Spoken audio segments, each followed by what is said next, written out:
Ini tidak belum. Saya dan Pak Hatta Rajasa untuk bangsa, negara, dan rakyat Indonesia. Kami berdua akan membawa gerakan perubahan di negara yang kita cintai ini. Yang menciptakan pemilu berintegritas dan damai.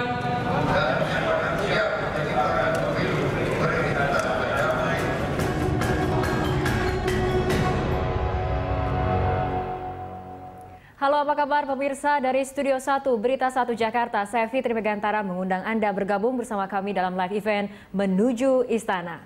Berita 1 TV sebagai official broadcaster menyiarkan secara live debat Capres-Cawapres yang diselenggarakan Komisi Pemilihan Umum dari Balai Sarbini, Jakarta. Dan sebelum debat yang baru dimulai pada pukul 20 nanti, kita akan membedah gaya komunikasi kedua pasangan Capres-Cawapres. Dan untuk membahasnya, kami mengundang Hamdi Muluk, pakar psikologi politik, serta Don Bosco Slamun, pemimpin redaksi Berita 1 News Channel. Selamat malam, selamat datang Bapak-Bapak. Terima kasih telah hadir bersama kami di live event Menuju Istana. Ini kita mungkin ke Pak Hamdi dulu ya, Pak Hamdi. Ini kita lihat bagaimana kemudian gaya yang dimiliki oleh kedua capres. Ini sebelum debat dimulai ini. Menurut Anda nanti apa yang akan ditampilkan oleh kedua capres ini dilihat dari gaya masing-masing yang ditampilkan selama ini, mungkin terutama setelah kampanye resmi dimulai pada 4 Juni kemarin. Iya, saya kira gayanya mungkin nggak berubah jauh ya. Walaupun saya dengar kemarin katanya Pak Jokowi sudah latihan. Jadi apakah akan mengubah gaya, kita lihat nanti ya. Gitu. Tapi saya berharap juga tidak usah orang mengubah gayanya begitu kan ya. Yang penting kan dalam debat itu adalah kedua belah pihak menguasai substansi dengan baik ya. Ya, dan tentunya nanti argumentasinya kita pengenkan jadi lebih bernas gitu ya, supaya ada penajaman-penajaman dari apa yang sudah mereka tuliskan dalam konsep visi misi yang sudah tertulis itu yang kita harapkan. Dan kita melihat tentunya harus digali seberapa jauh penguasaan kedua pasangan ini terhadap isu yang diperdebatkan gitu ya. Tapi saya berharap mudah-mudahan memang formatnya nanti debat gitu ya. Jadi bukan misalnya sekedar sebelah sini memaparkan, sebelah sini memaparkan, habis itu ditanggapi gitu. Harus ada isu yang diametral itu yang memang diperdebatkan dan memperlihatkan kemampuan kedua belah pihak untuk adu argumen sehingga kelihatan yang mana yang lebih berisi begitu. Ya, Bang Don, ini kan pada saat pemilu 2009 lalu debat juga dilakukan antar capres seperti itu. Tapi mungkin untuk pemilu kali ini agak sedikit istimewa karena ini sudah terbagi hanya menjadi dua kubu saja antara kubu Prabowo dengan kubu Jokowi, dan ini mungkin bisa menjadi pusat perhatian dari masyarakat. Menurut Anda seperti apa, Bang Don? Ya, memang pusat perhatian menurut saya itu akan tertuju kepada Jokowi. Karena Pak Prabowo sudah punya debat tahun 2009. Kita menyaksikan debat tahun 2009 dan sekarang kita menyaksikan kembali bagaimana Prabowo punya gaya di televisi di debat ini yang akan disiarkan oleh hampir semua televisi. Jadi yang baru sekarang ini adalah Jokowi, tapi tidak baru benar. Karena sejak jadi calon gubernur di DKI, semua orang di Indonesia juga sudah menonton bagaimana gaya Jokowi di televisi. Yang menarik pertanyaan Rara tadi tentang bagaimana gayanya orang-orang ini. Saya agak surprise karena Prabowo sudah mengubah gayanya dalam beberapa waktu terakhir. Anda lihat lebih light, lebih cair gitu. Sementara Jokowi menurut saya ketika dikritik, ketika mendeklarasikan pemilu damai kemarin dengan gaya yang kaku seperti itu, saya rasa dia akan kembali ke gaya dia semula.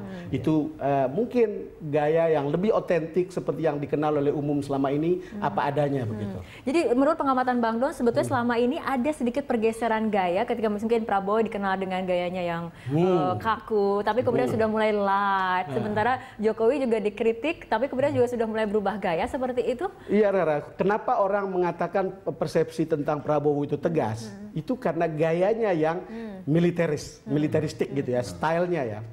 Itu makanya dia dianggap sebagai salah seorang pemimpin yang tegas, dan disitulah kelebihannya. Tetapi belakangan dia lebih light. Mungkin penasihat medianya melihat bahwa ya sedikit berubah lah sehingga tidak kaku seperti itu begitu. Sebaliknya, apakah ada nasihat terhadap Jokowi walaupun dia mengaku bahwa itu karena capek gitu, yang kaku ketika deklarasi pemilu damai, lalu sekarang kembali seperti biasa. Dari statement tadi tahu nggak, Rara, dia ngomong udah saya tidak perlu persiapkan, saya nggak perlu ngomong-ngomong, saya cuma mau bekerja begitu, Prof. Oke, mungkin ke Pak Hamdi, artinya ketika gaya ini dirubah baik dari kubu Prabowo ataupun Jokowi, artinya kedua capres ini tahu betul ataupun mengerti bagaimana sebuah gaya ini bisa mempengaruhi pemilih-pemilihnya seperti ini. Oh iya, betul. Kan dalam debat itu yang nanti orang nilai selain penguasaan ya, tentunya hal-hal yang bersifat teatrikal juga dinilai. Jadi intonasi gitu ya, ketenangan menjawab gitu ya. Itu kan Anda harus pintar betul, kapal Anda harus menyerang, kenapa Anda harus misalnya justru mungkin memuji supaya Anda mendapat simpati gitu loh. Jadi unsur-unsur teatrikal itu tidak bisa tidak, itu harus diperhitungkan. Oke. Pak Hamdi dan juga Pak Don, kita membicarakan mengenai gaya dari kedua capres ini. Nah, kita akan lihat cuplikan gaya-gaya dari kedua capres, Prabowo Subianto dan juga Joko Widodo. Waktu di DKI ya. Memang nggak suka kok basa-basi, terlalu banyak ngomong, nggak suka.